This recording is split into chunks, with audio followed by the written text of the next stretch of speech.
Star Wars is back on the big screen with The Mandalorian and Grogu. Gangsters, war criminals. I'll take out every bad guy in your deck of cards. On May 22nd, feel the Force on the biggest screen possible. The old protect the young, and the young protect the old. This is the way. Buckle up. Always wear your seatbelt. The Mandalorian and Grogu. Rated PG-13. May be inappropriate for children under 13. In theaters May 22nd. Get tickets now. They say you should learn something new every day. Like how you should only drink Jägermeister at 0 degrees Fahrenheit. Ice cold. Like those frozen cavemen they find. Which makes you wonder, what would a caveman think of Jägermeister? Well, if you served it warm, he'd probably throw it in your face, say, "Unga boonga," and storm off. And nobody wants that. So drink it cold or not at all. Jägermeister. Damn, that's cold. Drink responsibly. Jägermeister liqueur, 35% alcohol by volume. Imported by Mast Jägermeister, U.S., White Plains, New York. Pepsi Prebiotic Cola in original and cherry vanilla. That Pepsi taste you love with no artificial sweeteners and 3 grams of prebiotic fiber. Pepsi Prebiotic Cola. Unbelievably Pepsi. Last night, you spent 2 hours deciding what to wear to the party. This morning, it'll take you 2 minutes to list it on Depop and make your money back. Just grab your phone, snap a few photos, and we'll take care of the rest. The sheer dress and platform heels you'll never wear again? There's a birthday girl searching for them right now.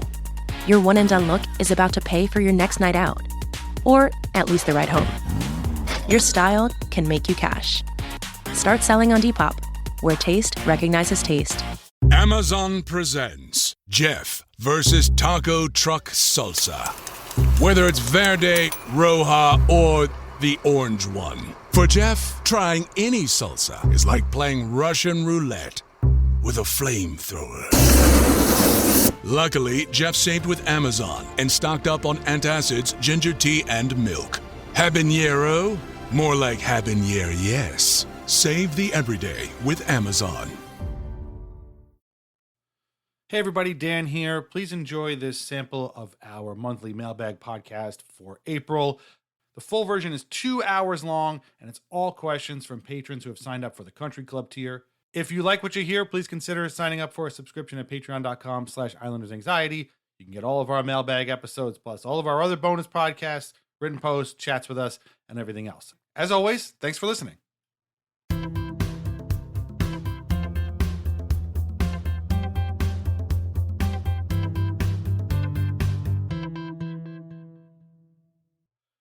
Hello, it's the monthly mailbag exclusively for Country Club tier subscribers at the Islanders Anxiety Patreon page.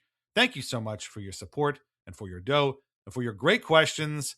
The season is over, but the mailbag never stops. And Mike, the Islanders have a lot of questions. And I got to tell you, just in scanning these over, there's definitely less sort of fun goofball questions this time around. Everybody's got some real serious concerns about the Islanders, and they're all great. I love the goofball ones. I love the not goofball ones, but definitely a lot less goofball ones this time around. And I think for good reason, because we're all a little concerned about where this is headed.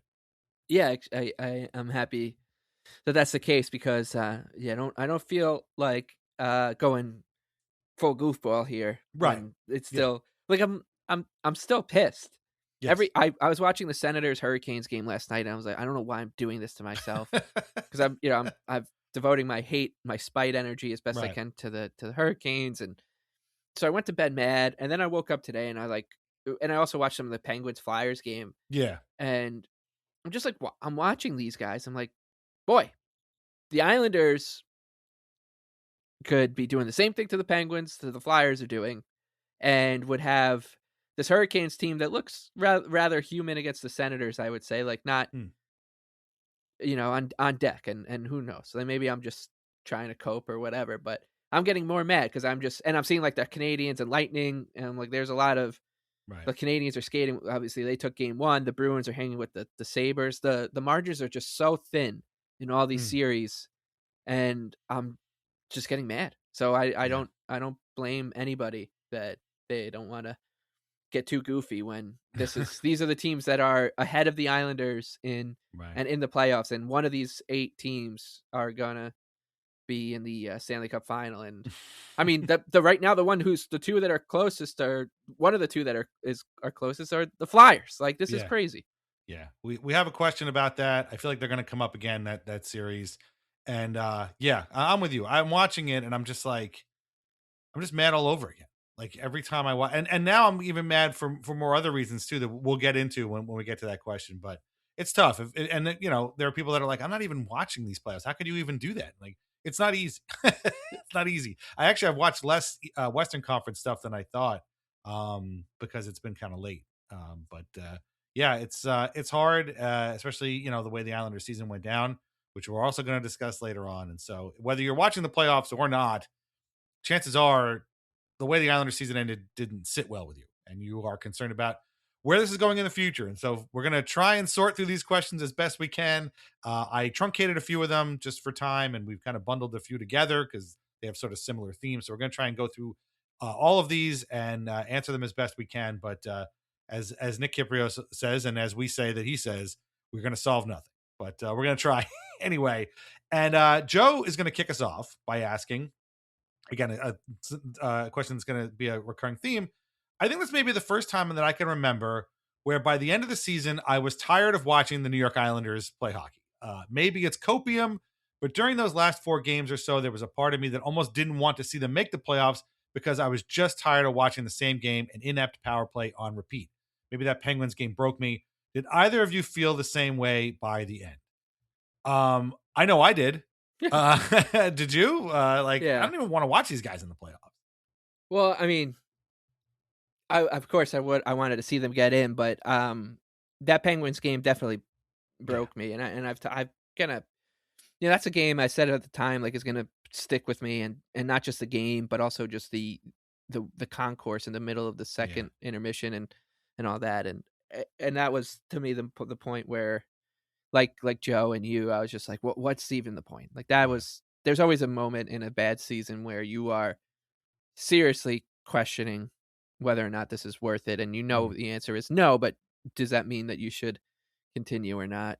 Is a different answer. And so, yeah, I mean, there is a part of me that I'm relieved that I don't have to watch this. I don't have to watch Carson Soucy, Scott Mayfield pairing ever again. So, but at the same time, as I just said off the top, then you watch these games, I'm like, well, boy, the Islanders are just as good as all these bad teams. So why aren't they in? Yeah. For me, it's more about style of play. And I mean, again, not to toot my own horn or sound like anybody, any kind of hockey savant, but you could tell throughout the course of the season that the way they played wasn't conducive to winning hockey. Just let Ilya get it isn't really a sustainable way to play. That's what they basically did. And that, that was the main reason why I felt the way Joe felt, which is I don't want to watch these guys flail around in their own zone for another 7 games at most, had Peter DeBoer come in and immediately they changed themselves into a staunch defensive team in those first game. Maybe they beat the Senators, and maybe they shut the Senators out. And then all of a sudden it's oh, okay, now this is a little bit different. Maybe I would have felt, in a different way, but just knowing the way this team has played, not just this season, but last season, the season before that, and basically even the final Barry Trotz season, just made me not want to watch them anymore. And to your point, I'm watching the Penguins Flyers game and they're not a ton of shots and they're not letting a lot of stuff through. And of course the Hurricanes play how they play, where every time Ottawa looks in front of them, there's a Hurricane stealing the puck from them and going back the other way. Defense is what gets you through the playoffs. And the Islanders just didn't do that and have not done that for quite some time. So that was mainly my reason for I don't want to watch these guys anymore. And also I was just very pissed off at how the season had unfolded at that point and did unfold. And again, the toxic positivity we talk about a lot. So Joe, you're definitely not alone. I think you are very justified in thinking that and just being this team needs a reset, which is something we're going to get to in a little bit. So perfect way to start us off here. And that gets us to Mike T, who brings up one of the more contentious parts of the season. He says, I hated the Schenn trade when it was made, and I hate it more today. The Islanders have 1 pick in the first 3 rounds and a declining Braden Schenn, plus the added bonus of possibly letting our captain walk. How is this not GM malpractice?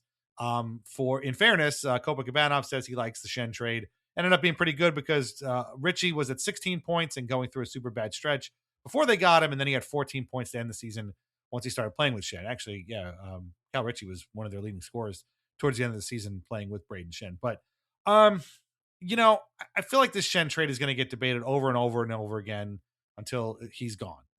Maybe even after he's gone. And even Matthew Darsh, like, literally directly talked about the criticism of the trade in his post-game press conference. So it's gotten back to them how people feel about this trade.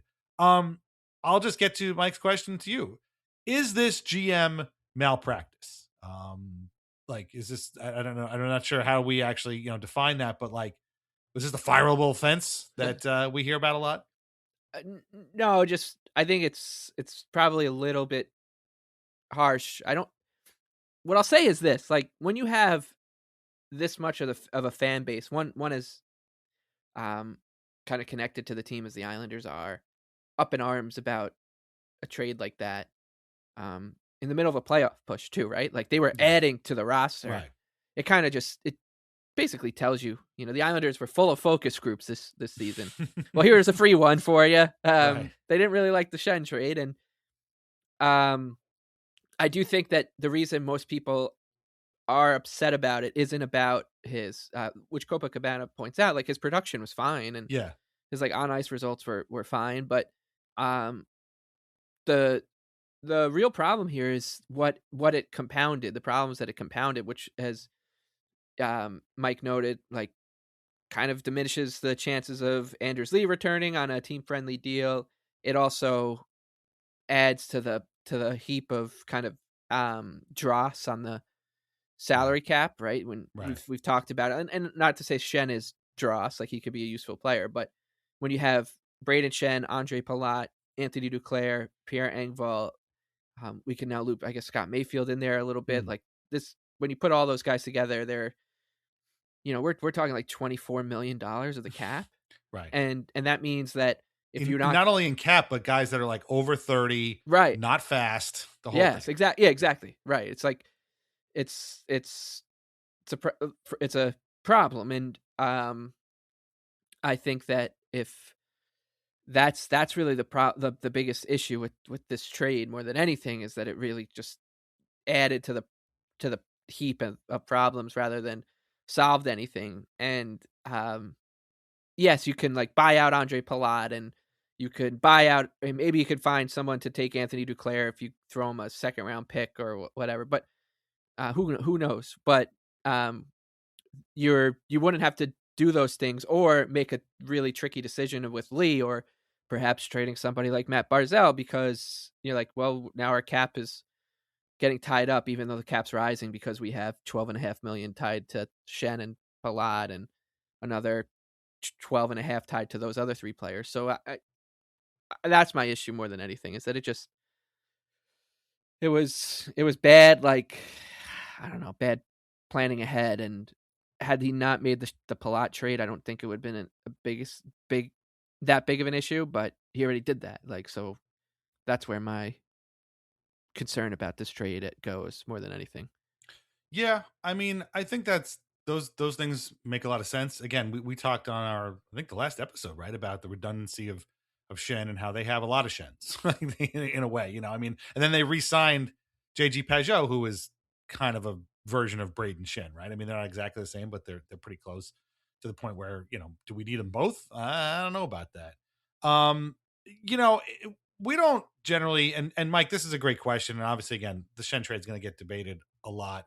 We don't like to generally throw around words like malpractice or fireable offense. Like, we kind of goof on those things because, and Matthew Darsh is here. Like, he's not going to get fired because he traded for Braden Shen. Like, that's just not going to happen. But I think it's an important thing to examine how it affected the team, and like the fact that it didn't really help, and they gave up assets. That's my thing too, and I think that's what people talk about as well. Everything you talked about is right. The cap, the age, the redundancy on the lineup. I get all that. I think what a lot of people get that they don't like about the trade is that they gave up assets for him, and the big one being a first round pick, which, look, we all get that the Avalanche are really good. A lot of us are rooting for the Avalanche to win the cup because of Brock Nelson, or maybe because that means they'll have the 32nd pick. In if Cobra Kabanov had, kind of a rosier look at this trade, and I'll give you another one. The Islanders sent the Devils a first-round pick for Kyle Palmieri and Travis Zajac. Does anybody remember who that first-round pick turned into? I'll tell you, it was Chase Stillman, who I believe is in the minors with Calgary's organization right now. Like, he's not even with the Devils anymore. The first-round pick they traded to the Habs for Alex Romanov was sent to the Blackhawks and was used on Frank Nazar, who the Blackhawks can't seem to decide if he's good or bad. Like, they just don't know what he is anymore. The Habs used it to get Kirby Dach, who is literally always hurt. God bless the guy. He is literally he's never on 2 feet ever in a season at any point. So, how did that trade work out? Now, on the other side of the coin, the Islanders sent a first-round pick to Ottawa for J.G. Pageau, and it turned into Ridley Gregg, who seems to score every time he plays the Islanders. So, it could. I'm waiting to see who that pick turns into before I start getting really, really upset about this. The third rounder, it is what it is, and like Arthur Staple has said, they got rid of Drouin at least, and I forget who it was that said this week. It might have been Skates at the Stakes. I'm not sure. It was like, if Drouin was on that first line throughout this stretch run here, like he had been for the first 50 games of the season, holy shit! If you think that people are mad about the Shen trade, what if that had happened? Like, that would have been really, really bad. So I just, there's a lot of ways to look at a single trade. Braden Shen seems like a nice guy. And again, he's been productive while he's here, even if his underlying numbers are absolutely terrible. So I don't know. I think, now he's going to have a new coach. It's weird that he signed here, because he wanted to play under Patrick Waugh, and then 20 games later, Patrick Waugh is gone. So you can hate it. I get it. I don't think it's GM malpractice. I think, sometimes trades just aren't going to work, but Matthew Darche has another summer at least to try and fix this thing before then his seat starts getting really hot. So I think we just have to kind of live with it and go on and hope that, it ends up turning itself around next season with maybe some new line mates or something. But great question. And again, I think we're going to get a lot of Shen trade questions as we do these all summer long. Okay. From Mike to Michael, who asks, I found a pretty pertinent question for us. With a new stadium, a string of normal coaches and GMs dating back 8 years, a new building, I guess a new stadium, and ownership willing to spend, are the Islanders now part of the quote-unquote real NHL? Feels like a lot of the quirks that made the Islanders unique and largely bad are out of the way, and not much separates us from the other U.S. teams. Started to think about this after the DeBoer hire, which felt very normal, if not slightly unusual timing. This question, Michael, speaks very much to Mike and I, who always say, keep the Islanders weird. Yeah, I get what he's saying. To me, being in the normal NHL means like having a normal season, kind of like we've talked about. The Islanders not feeling like they're part of the season, but I get what he's saying, right? Like, yeah, it does seem like they're trending in a much more normal direction than they had been just like 10 years ago. I think this is really well put. Michael, it's because I felt the same thing, and I didn't have like a way to kind of express that. And this is it. Like, it just felt like I was like, oh yeah, of course. Why wouldn't Peter DeBoer be the Islanders head coach? Like, they're big time now, right? They splash money, and they've got the arena, they've got a stable ownership and a Matthew Schaefer. So like, it didn't feel the way that when like Barry Trotz was here, of getting Nabokov or Chris Osgood, and you're just like, why are these Hall of Famers here, right? Like, it just didn't ever feel that way. This wasn't hiring Steve Sterling. Right, yes. No, this is definitely not hiring Steve Sterling. And so I think that's a really good way to put it, that it just felt normal. Yeah, it definitely feels normal, but at the same time, the Islanders almost aren't really treated normally because they don't have, like, this gets to what we've been saying and what we're going to say. Like, the way they play, they don't score a ton of goals. Their defensive, structure that they had all those years and was their hallmark is gone. They have a couple of players people know, mainly Barzell, now Schaefer, obviously. Sorokin was the other one. And so, to me, while I get what you're saying, I still feel like they're not quite a player in the NHL yet. They especially these last couple of seasons, they've been an easy 2 points. Like, let's just be honest. They're not a hard team to play against. They don't drive you crazy on the ice. They just don't do the stuff that gets you in the playoffs and gets you, a winning record. And so to me, it still feels like they're kind of outside the NHL. If they acted the way the Bruins act and played a certain way like that, or even the Sabres, or not even like one of the better teams, like the Flyers always feel like they're part of the NHL even when they're not good, because they're the Flyers. Like they carry themselves in a way that they feel like they're a big deal. The Islanders almost never do that, and they may never ever do that, but we shall see. But it is definitely better to have a new stadium, normal coaches, normal GMs than the backup goalie or the 65-year-old AHL coach. Like none of these guys were really necessarily bad. I mean, Garth Snow again ended up being pretty good at what he did for a while, but it was still a little weird. And if I got that feeling when they hired DeBoer, not that he's not normal, he's very normal. He's a very normal coach. Obviously, he's been around, but you could almost feel a little bit of like, well, that's the Islanders doing weird shit again. And I started feeling, both bad and also sort of comforted at the same time, which is kind of gross. But yeah, it would be nice to root for a normal team with a little bit of weirdness, as we love the weirdness. But hopefully they get normalized in a way that they score a lot more goals and like play a style that is conducive to winning more often than it is losing. So great question though. I think we're out of Mikes and Michaels, although we do have MJ coming up. I don't know what the MJ stands for. Could be Michael for all we know, but I think that's it for our Michael section here. Get business done with the new American Express Graphite Business Cash Unlimited card. With unlimited 2% cash back on all eligible purchases, unlimited 5% cash back on flights and prepaid hotels booked through American Express Travel Online, and a flexible spending capacity that can grow with your business, you'll have the confidence to keep building. Apply today and earn a welcome offer of $1,500 cash back after you spend $50,000 in qualifying purchases on your new card within the first 6 months of card membership. Terms apply. Learn more at go.amex/graphite. This episode is brought to you by State Farm.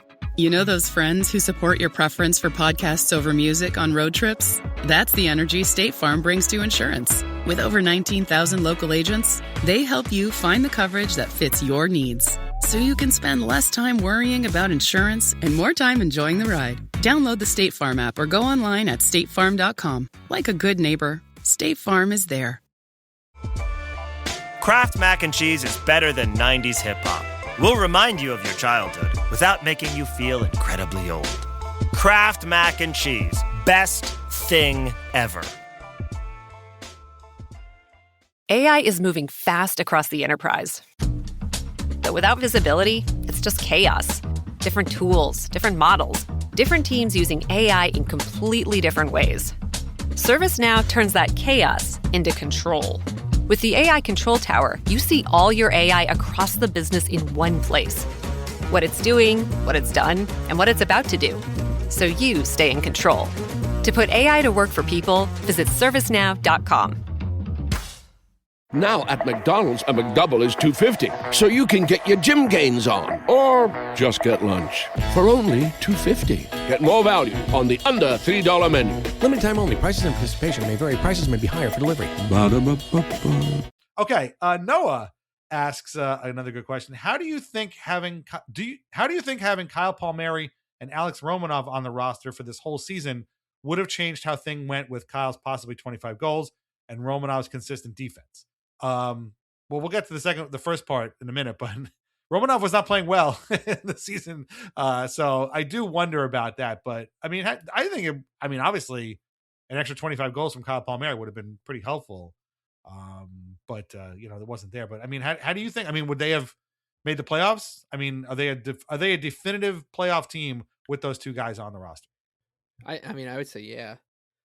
I think like if it's like we know Romanov was struggling then, but he kind of always had he has these crazy starts to the season where I think he's just so geeked up that he needs to like settle in, and then he gets better as it goes on. But he's got a bit of Barzell and like trying to do everything all at once. Yeah. He's I missed him because he's just so much fun to watch. Yeah, I mean, I think what they missed by 4 points at the end. Whatever it was really like, if you think about it was like 3 points maybe is the difference because of the dead rubber game at the end and whatever. And yeah, I do think that having those two guys is probably worth 3 points in the standings.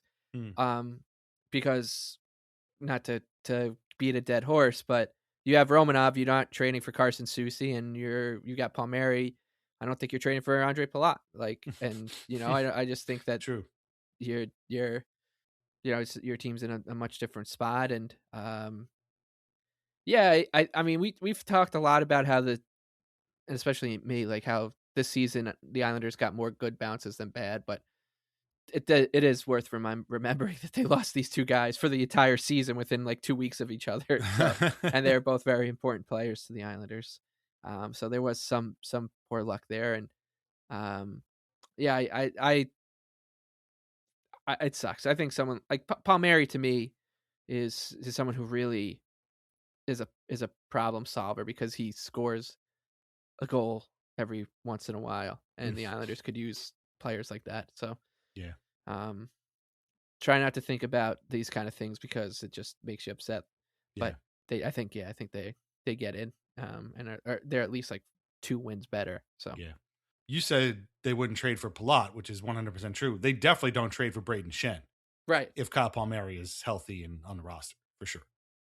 Like, I mean, I know he's going to come back next year, and I'm sure they figured that out by now. But I just don't see it happening, But that being said, again, I do wonder, because Romanov's going to be back next year, and I do wonder myself, like, oh my God, how's he going to play? But hopefully it's straight. And hopefully, he started thinking about how he played, but now of course he's going to have a new coach, so we'll have to see. But I think that DeBoer will have an idea of how to work them, and Palmieri we'll get to in a little bit when we start talking about changes too, because I don't know, I have a kind of a crazy theory on him, but we'll see. But yeah, no, I think that that probably would have made a big difference. But that being said,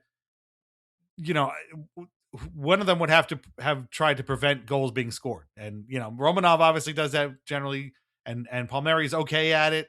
Would it have done enough to get them in the playoffs? I have absolutely no idea, but more goals would have definitely been helpful for sure. Great question though. Okay, Iceman has a quick one. Iceman, by the way, one of my top 5 X-Men. My favorite X-Man is Nightcrawler, and then in no particular order, Wolverine, Storm, Iceman, and Beast in that group. So, Iceman, I salute you. They want to know, what is the over-under on Isles fans who have said, I wonder when Pierre Engvall is coming back? I think it's a lot higher than you think it is. I know one person, and he's on this call right now. So. I promise you, like, you were just asking Romanov and Palmieri. I promise you, if the Islanders had Pierre Engvall, they're a better team than they showed too. Just because he does something that a lot of players like, he does something that a lot of players down the lineup just couldn't do, which is skate the puck out and into the zone. The problem with Pierre Engvall is well documented, right? He's got all the tools you can ask for physically, and you just don't know about the head and the heart. And so he's enigmatic in that way. But I do hope they give him a shot, like because a guy like Pete DeBoer with Pierre Engvall is like, it's like having Barry Trotz with him, right? Like those kind of coaches aren't gonna stand for the bullshit. If he's gonna show up after sitting out a year and not have his like head screwed on right, and make pass the puck to the Montreal Canadiens with 4 minutes left in the third period after we just tied it. God, like, it's not gonna stand, right? But if he's the guy who he had that one game against the Flames where he just dominated, I don't know. Yeah.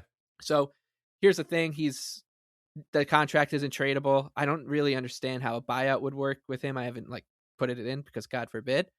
But it's a long contract, so it would go on forever. And I hope he comes to camp with a shot to win a bottom 6 role, because I could see how a line with like him and Emil Heineman with like JG Pageau works or something. So that is my Pierre Engvall segment of this podcast, and I hope that all the criticism that has reached Matthew Darsh about the Braden Shen, I hope that the love that I've shown Pierre Engvall reaches him too, because I would love to have him back, and he's just my guy. And I think the answer to the question is probably 3. Well, I know I wasn't one of them because I completely forgot he was even on the team. But I don't know. I mean, I feel like it was funny throughout the whole Drouin 30 games without a goal situation.